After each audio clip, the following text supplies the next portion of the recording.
Good Tuesday night to you. This is Mike Said It First, the nightcap edition, the recap, the holding Mike accountable as we do here on 12 on Sports and Zego TV, channel 761.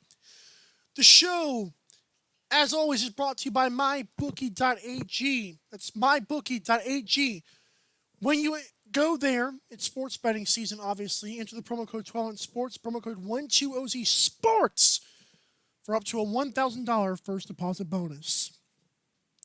Up top is the stuff we're probably not going to talk about. Down below is our topics for the night. It's a stacked show. Patrick Mahomes and Lamar Jackson squared off, and it was mostly Patrick Mahomes. Was Lamar Jackson exposed, or is Mahomes really that good? A little bit of both. Nick Foles took over in Chicago and beat the Falcons blew another lead. Great. But is Nick Foles the answer in Chicago? Auburn versus Georgia. Who wins? Mike Rank, the NFL, first one of the season. It's week 3.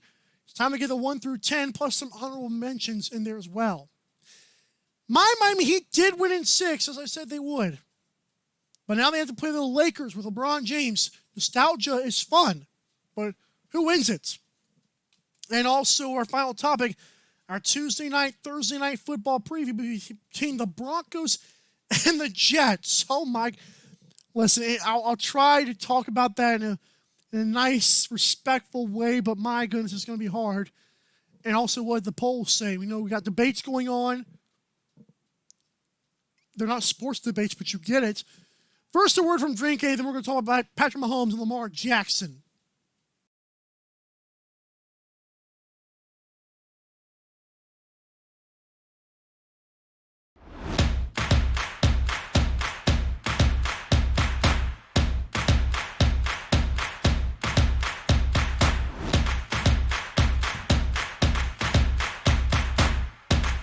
Drink Aid, ready for distribution worldwide.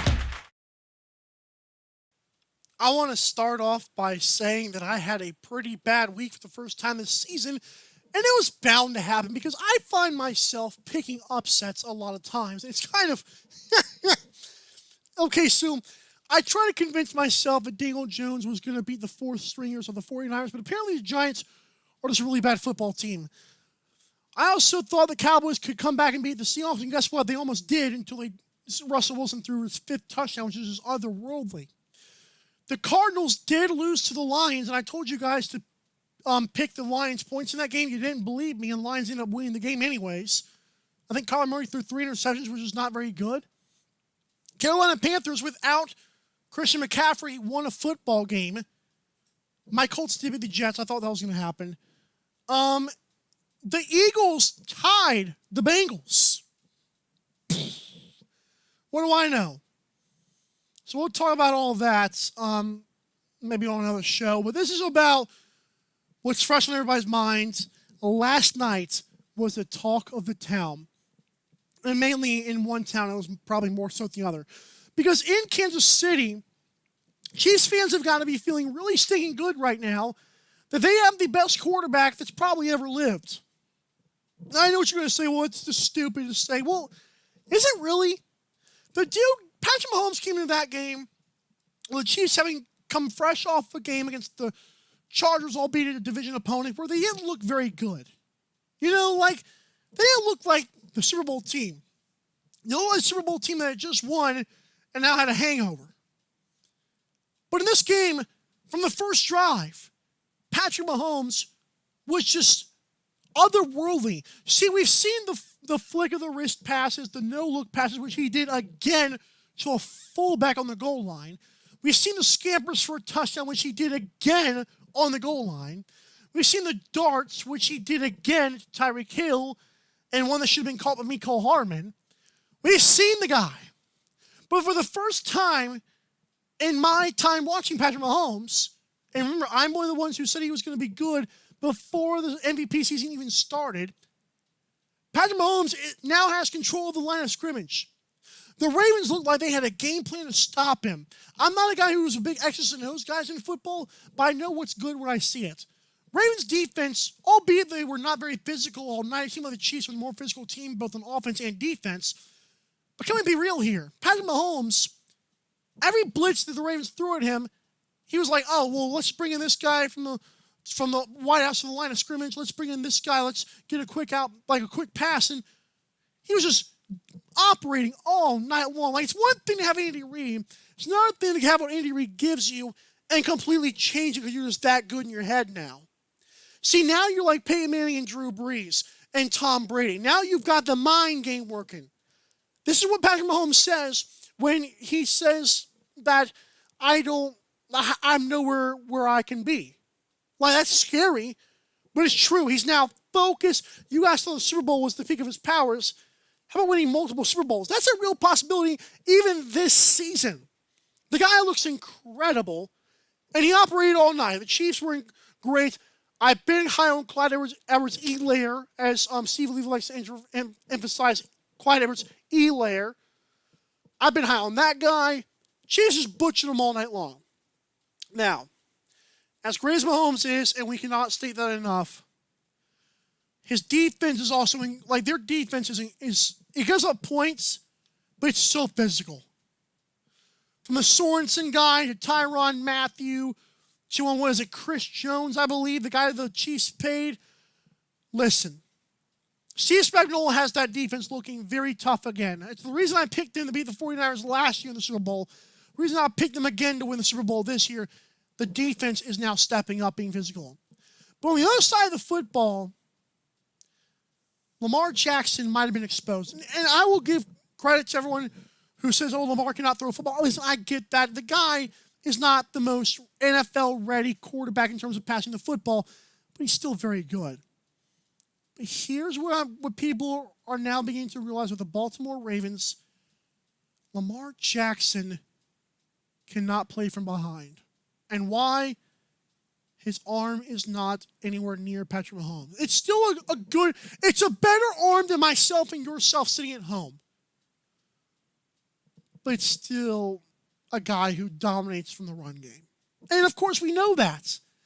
He deserved the MVP last year, and he got it, so good job. But the next step, and I believe he's going to get better because every single time I've seen Lamar Jackson play in my years of watching him, he's gotten better. So I don't expect him to not get better, but it's still frustrating. You see a guy that you root for, and what he does is just, if he loses the lead, it's like it's too late. If they go down by 10 or 14 points, like by 2 scores, it's like he can't throw them back in the football game. Now, Mark Andrews dropping passes was not helping Lamar Jackson, obviously. But the Chiefs obviously were ready for him. And Lamar Jackson was not ready for the Chiefs. Steve Spagnuolo zero blitzed him all night. And that's all it took to beat him? It's like the Miami Heat playing zone against the Celtics. It's like, that's what it takes to beat Kemba Walker, Jaylen Brown, and Jason Tatum? I don't know. I was very happy with the way Mahomes played. And I feel like Lamar Jackson had a good drive, his first drive, but even on that drive, some of the Chiefs were just being more physical, and Lamar Jackson couldn't throw a football. Again, his receivers did not help him. But what does that graphic say right there? 97 passing yards? That's not going to get it done. Ever. Ever is that going to get it done. And that's the thing that saddens me about that game. I was expecting a high-scoring shootout, and what I got was what was expected. I picked the Ravens to win the game. Remember on my show on Sunday morning, which airs every Sunday morning at 7 a.m. Eastern Time, the Good Morning with Mike said it first, where I make my NFL predictions? I literally had the Chiefs win that game, and I flip-flopped it. And I paid for it. What can I say? What can I say? Good job for Patrick Mahomes. But man, that was tough to watch for Lamar Jackson. They've got some work to do with his arm. I mean, the run game's great. We know this. But it's not where it needs to be with the passing game. And that's the next step for Greg Roman. Remember, why you should not have faith is because Greg Roman was the guy who had Colin Kaepernick. And Kaepernick really never developed his arm. He was always a dynamic runner, but when he was behind, that was it. Greg Roman, this is on you and Lamar and John Harbaugh to get this thing done. Have fun. From one set of great quarterbacks to another set of not so great quarterbacks, with the exception of Matt Ryan, who, again, the third straight show I'm going to say this, I feel sorry for him. The man played well again. Matt Ryan did his thing. Falcons were leading, and then in came Mr. Nick Foles. Mr. Philadelphia himself, Mr. Career Backup, who's never been consistent, saved the day for the Chicago Bears. Okay, now I know what you're thinking. Well, there goes Mr. Trubisky. Ha, we got you. No, you didn't. Let's see what happened in that game. It's quite simple. Same thing that happened to Georgia against Alabama. Not saying Tua Tagovailoa was not good. The same thing that happened to Alabama happened. Same thing that happened to Georgia happened to the Atlanta Falcons. Oh, that's interesting. They're both Georgia teams. I cannot stand that. So the fact is that the Falcons were prepared to face Mitchell Trubisky. There is no way that team game planned all week and say, well, what if Nick Foles comes in if they're down by 20? Nobody saw that coming. Okay, everybody and their sisters said, well, Nick Foles is going to be the starter by week 6. And you guys laughed in my face. I get it. But Trubisky was not bad. But the spark of offense was definitely Nick Foles. Understood. Mike understands that. But this is not the answer in Chicago, and it will not be. If there's a guy who's going to take over, it's not Trubisky, it's not Nick Foles. I have said from day one, I like Trubisky. I do not love him. He needs things to go his way sometimes. And I'm not saying that's with every single quarterback, but Mitchell Trubisky is a good player in the right system. I still believe he's better than Josh Rosen. The social media and national media was like, oh, he's terrible. He's awful. He cannot throw a football. And really said the same thing about Daniel Jones. Nobody talked about Daniel Jones fumbling. Now it's only talking about because they have nothing else to say because he can't throw a football. The fact is, Mitchell Trubisky is not the quarterback for the Chicago Bears. And that's okay with me. I get it. For some reason, Nick Foles is just some nice guy that everybody likes to play for. Maybe that's why they won. But the main reason they won that game because the Falcons were not expecting it. I mean, Dan Quinn does not know how to hold a lead, and that's okay. But again, it's not Nick Foles or Mitchell Trubisky. That's the answer. I'm sorry. Now, the next thing I'm going to talk about here is college football. So this week, we've got the college football games that are actually pretty good. We've got, what is it? Auburn, Georgia, which is the obvious one I'm going to talk about. Oklahoma State's got to play somebody good as well. But the best thing about this game is Auburn versus Georgia is an SEC matchup, which is going to be very good. Bo Nix versus whoever the guy's name for the Georgia Bulldogs is. Whoever he was, he came in the game and made Georgia's offense score more than 5 points in the first half, which is really good.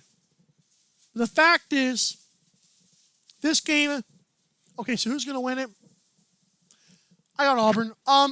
Listen, maybe it's because I'm paranoid as a person living in Georgia who knows this stuff, who knows what Georgia offers. Listen, Kirby Smart, I like Kirby Smart, but man, he's not very good with quarterbacks. Like, he chose Jake Fromm over Justin Fields, and we may never, ever we may not ever let him live that down. He blew a lead to Alabama in the championship game. We may never let him live that down, and rightfully so. Whatever the quarterback was starting on Saturday was not very good for the Georgia Bulldogs. I don't believe Georgia is going to be close in this football game. I don't believe it.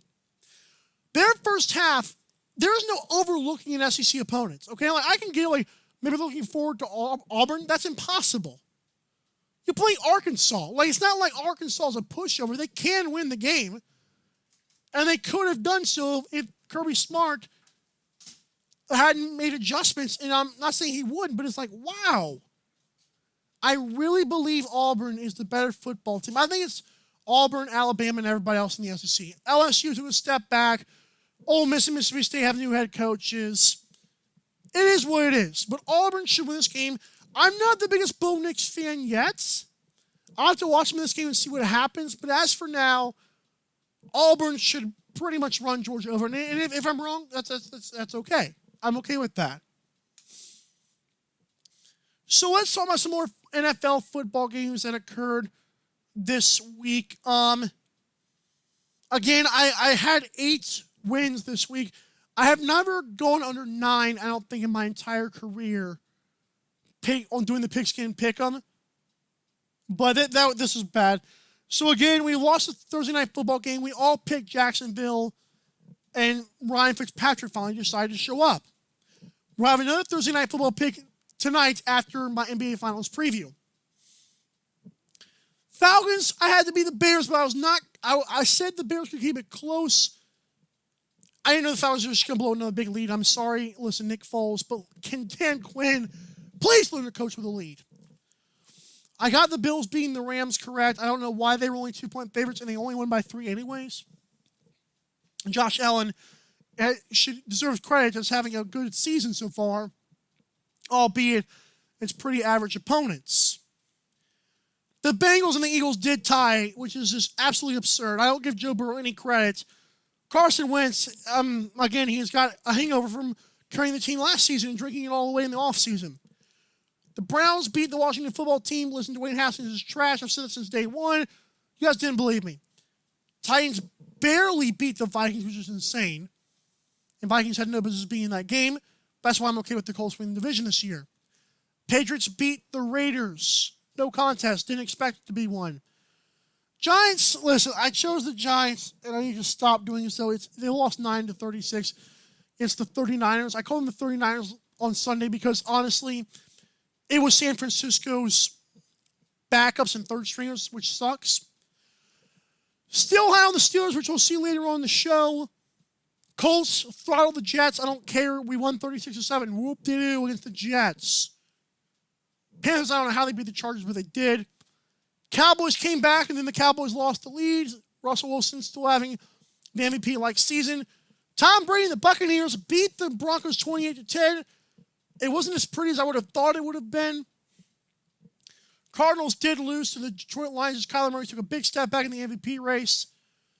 Aaron Rodgers and the Packers, great job. I picked them to win that game. They did beat the Saints. And Baltimore Ravens got throttled by KC. When we come back, we've got, Mike Rank. Who's the top 10 teams and who's the honorable mentions? It's 10:20. See you guys in just a little bit. Bye.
Okay, it's about that time for the very successful segment I brought back called Mike Rank.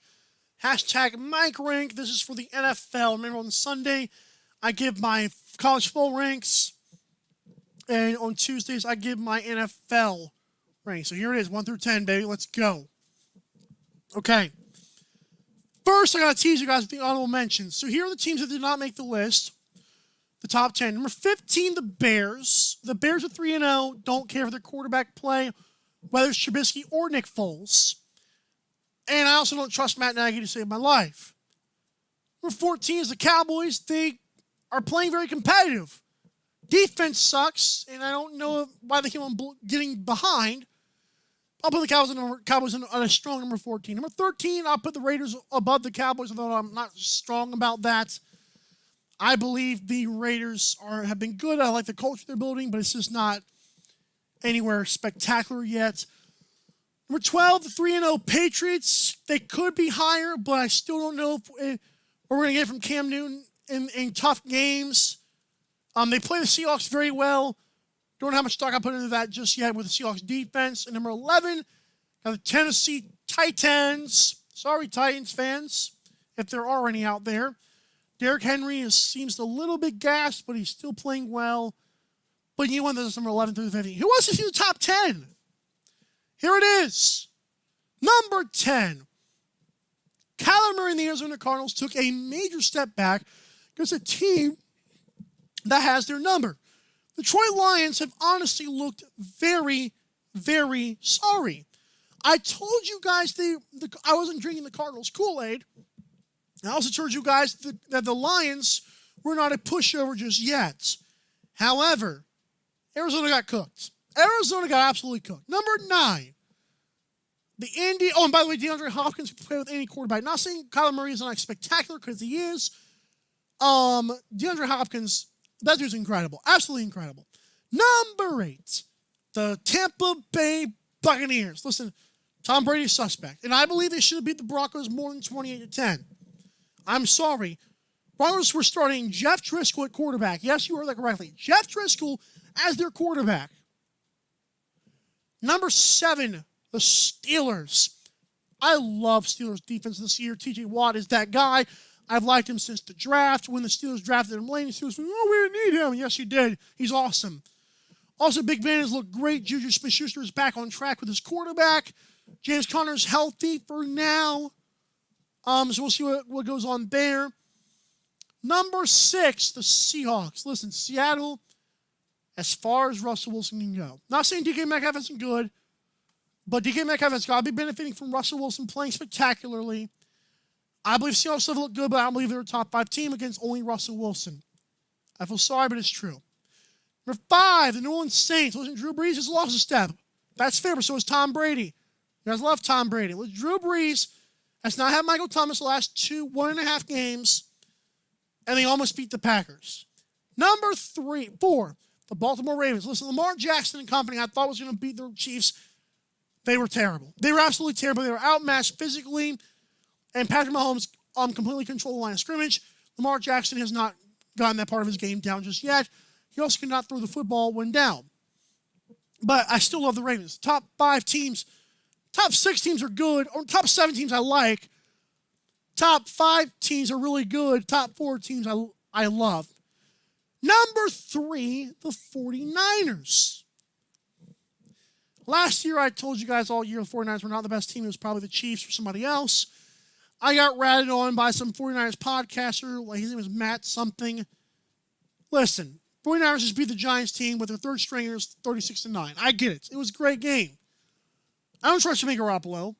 And George Kittle's now injury prone, which I figured was going to happen. I didn't want to say it. I don't like to predict injuries. But George Kittle was bound to drop off. Number 2, the Green Bay Packers. The top 2 teams are probably the best teams in the NFL to me. It's not even close. Aaron Rodgers and Aaron Jones are playing with chips on their shoulder after Bryce, what was his name? Who was the guy who was drafted for the Aaron Rodgers being a quarterback? I forgot the kid's name. Utah State guy. Jordan Love was drafted by the Packers. And it's kind of sad because Aaron Rodgers obviously took that as a big screw you. And he's playing really stinking good this year, as is Aaron Jones. And if Devontae Adams can stay healthy, that'd be great. But number 1 is probably the Super Bowl favorites, and I thought they would be, but here they are. Patrick Mahomes and the Chiefs. It is what it is. It's there. It's in writing. It's your boy telling you the facts. Chiefs, Packers, 49ers, Ravens, Saints, Seahawks, Steelers, Buccaneers, Colts, Cardinals. Good list. I got my Colts at 9. We'll see how that wraps up. Speaking of lifestyle, I'm kidding.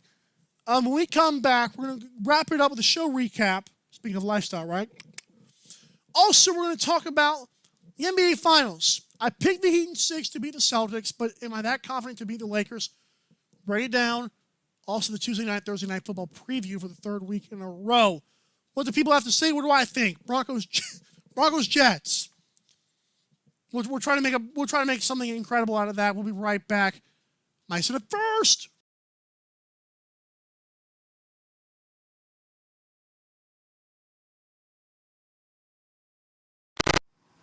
For the marching exercise, you want to sit down in the center front of your chair, bring your feet shoulder width apart, and form a 90-degree angle with your knees.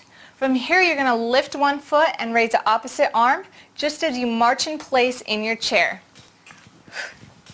Make sure you keep that core nice and tight and you breathe into it, and also maintain good posture with a straight back.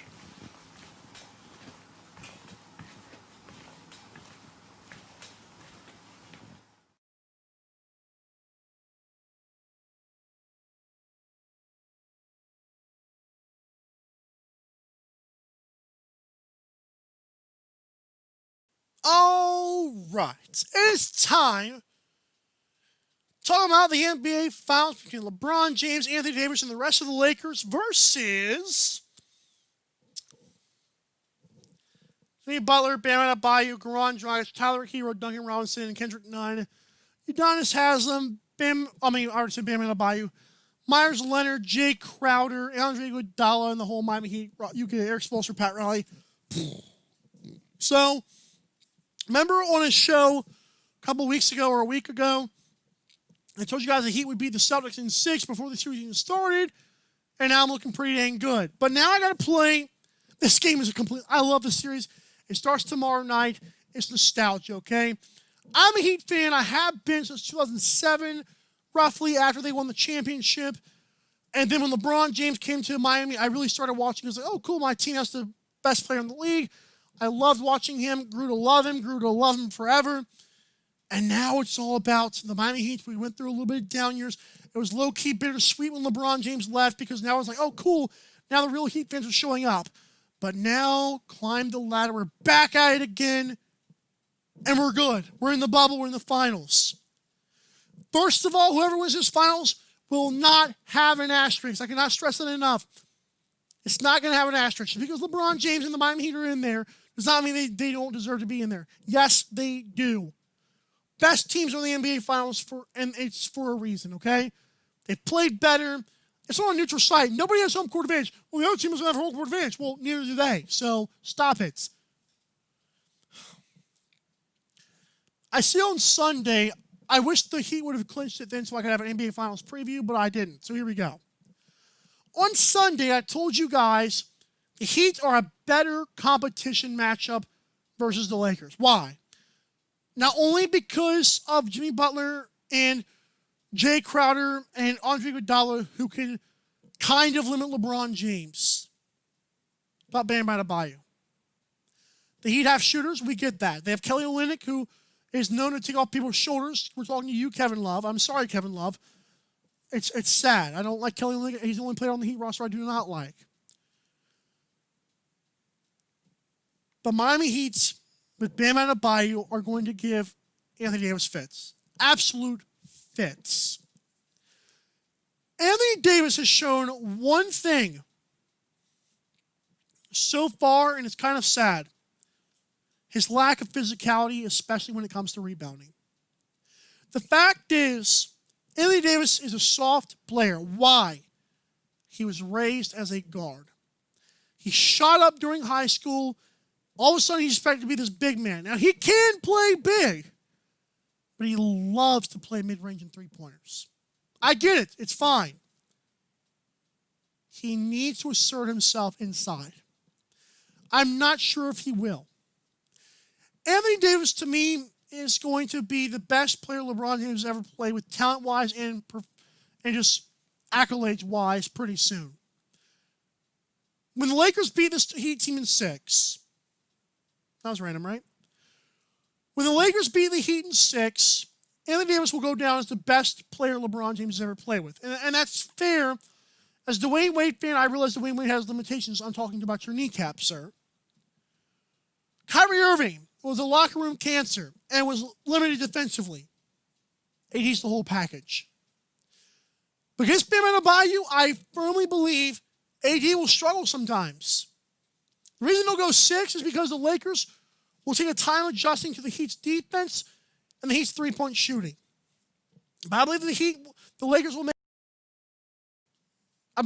make enough to win the NBA Finals in 6 games, but it will not be easy. So again, Lakers in 6. I'm going to take one more commercial break. When I come back, we're going to wrap it up in the Tuesday night, Thursday night football previews, 10:32 p.m. Eastern Time. Don't go to sleep just yet. We're almost done.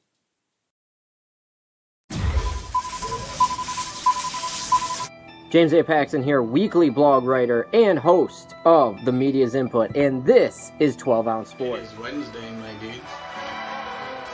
Fantastic. He gets all this money, and that's it? We're okay with that? No. Baloney. I'm going to tell you what I think should happen. The one, the only king on the ice himself, Philly Pete, and we are live on 12 Ounce Sports and Zingo TV, channel 7. We talk about this every single week. Every single week somebody else is up for the doc. Everyone to Talking Miners. We're getting new at this thing. Great start to the show, everybody. I'm going to give you all 30 seconds to make sure you get your popcorn and your soda can. Welcome in live to the 12 Ounce Sports Studio. World Hockey Report live comes to you on 12 Ounce Sports. Cody Jansen with you, joined with Cam It's Jansen. the one and only Pop DiBiase, the primetime capper. And I got the anglers, the primetime anglers on 12 Ounce Sports. Smarter by watching the Captain Lou Extravaganza live every Tuesday night at 8 on the 12 Ounce Sports Network. Thanks so much to all the great people at 12 Ounce Sports for this opportunity. We have a lot of great shows. This is the recent one behind this one. It's called Captain Lou Extravaganza. The Captain Lou. We got the primetime capper with Philly Pete, who do a great job with their clients in sports betting if you're into that kind of stuff. Before we get into our show recap, remember this is a show recap presented by 12OunceSportsNetwork.com/Amazon. That guy right there says that it costs you nothing. Actually, that guy is me without a fade, right? And with a tan. Costs you nothing because you can literally use the website, 12OunceSportsNetwork.com/Amazon, just to shop on Amazon, right? It literally takes you straight to the Amazon website. When you go there, all you're saying is that basically that you've literally listened to our show and that we're the reason you're shopping on Amazon, which is not true, but you get it. So we get some money, a little bit of something, and you guys, get your merchandise, your one-day shipping merchandise, coronavirus, right? But it costs you nothing. Please go to 12OunceSportsNetwork.com/Amazon if you're an Amazon shopper or if you know somebody who is. Just help the show out. Help us. Help you. Help us. That's weird. Anyways, here's our show recap. So, reminder, what am I doing? I've done it 2 weeks in a row now. Okay. Mahomes versus Lamar Jackson. Patrick Mahomes is the best quarterback I've ever seen. It's not really close. And now he's got the mind tricks working. It's pretty incredible. Lamar Jackson needs to learn to play from behind, which means Greg Roman cannot have another Colin Kaepernick where the guy peaks at his running. Lamar Jackson's got to learn to throw the football. That's on you, That's on you, Greg Roman. That's on you, Lamar Jackson. That's on you, John Harbaugh. I think they'll be just fine. Nick Foles was the answer for one game in Chicago. He will not be the answer at the end of the season. The Bears will either have to move on or stick with Mitchell Trubisky, and I think they're going to move on. I still like Mitchell Trubisky, though I don't love him. Auburn will steamroll Georgia, and if you missed it, here's my mic rank for this week. Here, of course, the honorable mentions. We got Bears, Cowboys, Raiders, Patriots, Titans. Top 10, we got Cardinals, Colts, Buccaneers, Steelers, Seahawks, Saints, Ravens, 49ers in the top 2 teams, Packers, and the Chiefs, per usual, as always. And, of course, our NBA Finals prediction. If you missed it, I picked the Heat right. But this time, I'm going with Lakers in 6. I believe it'll take them 1 or 2, 3 games to get Anthony Davis physically involved. By that time, Lakers should be able to finish them off in 6, maybe 7, but I'll say 6. And now it's time for our Thursday night football preview. Cannot wait for this, actually. Actually, I can't. It's a pitiful game, right? Okay. 21 people voted on this poll. Thank you to the Mike City First listeners and watchers. And again, if you're watching this right now live, it is 10:37 p.m. Eastern Standard Time live. If you were watching it the replay, thank you. That's where most of my viewers come from right now. I really appreciate you guys. It means the world to me. I'm not tuning up. You are. Okay. Who wins? 90% of the 21 people that voted picked the Broncos. On ESPN Picks Can Pick 'em, Week 4 picks. Let's see here. We've got 78% picked the Broncos to win. Now, the over-under for this game, once I find it, here we go, right here. Over-under is 40, which means we're expecting a pretty pathetic game. Drew Lock is out. Will it be Brett Ripien or Jeff Driscoll? I don't care. All I know is that the Broncos should win this football game. Listen, this game, Jets have absolutely... Did you know all of the right receivers, even the ones from the practice squad, are getting injured? It's really pathetic. Oh, Sam Darnold is trash. You know what? People just blame it all on quarterbacks. All everybody cares about is the quarterbacks. His leading receiver is Braxton Berrios. Are you absolutely kidding me right now? Let's see here. Denver Broncos are favored by 1 point. That's bad. Their quarterback play is obviously the reason there. Broncos are the better football team. They should win this game, but man, it's going to be ugly. I think 40-point over-under.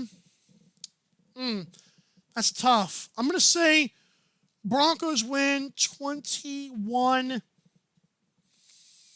I'm going to say Broncos win 21-17. I don't even know what to say. I'm sorry. That was bad. But hey, we may see Brett Ripien for the first time. For the third straight week, here's what you've got on Thursday Night Football. Bengals-Browns in a shootout.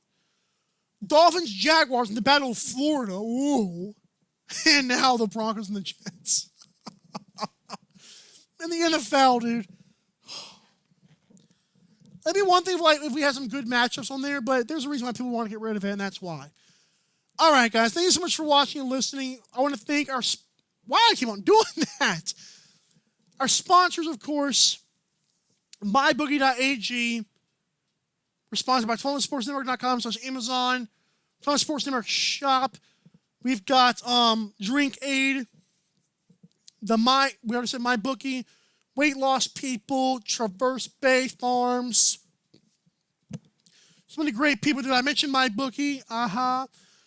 Have a great one, guys. MLB postseason is underway. I don't care. I'm not a baseball fan anymore, but let's go Braves. I don't know.